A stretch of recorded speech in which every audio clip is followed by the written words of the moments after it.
السلام علیکم، آپ دیکھ رہے ہیں کے نیوز ایچ ڈی۔ میں ہوں حارث علی شاہ گیلانی۔ چلتے ہیں آج کی اہم خبروں کی طرف۔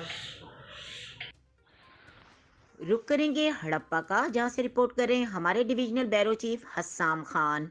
District officer industries prices weights and measures Sahiwal نے اپنی ٹیم کے ہمراہ ساہیوال کے مختلف پیٹرول پمپ کو چیک کیا اور پیمانوں میں کمی کرنے والوں کے خلاف قانونی کارروائی کرتے ہوئے 2 پیٹرول پمپ سیل کر دیے اور ان کے کیس عدالت میں بھیج دیے گئے۔ District officer industry prices weights and measures Atif Raza Mir نے اپنے دفتر سے جاری ایک پریس ریلیز میں بتایا، انہوں نے بتایا کہ کسی بھی پیٹرول پمپ کے پیمانے میں کمی ہوئی تو اس پمپ کو فوری طور پر سیل کر دیا جائے گا اور ان کے مالکان کے خلاف قانونی کارروائی عمل میں لائی جائے گی۔ انہوں نے مزید بتایا کہ پیمانوں میں کمی کرنے والے پیٹرول پمپ کے ساتھ آہنی ہاتھوں سے نمٹا جائے گا اور اس سلسلے میں پیٹرول پمپ کی چیکنگ کے عمل کو بھی تیز کیا جا رہا ہے۔ مزید خبروں اور اپڈیٹس کے لیے ہمارے ساتھ رہیے گا، تب تک کے لیے اپنا خیال رکھیے گا۔ اللہ حافظ۔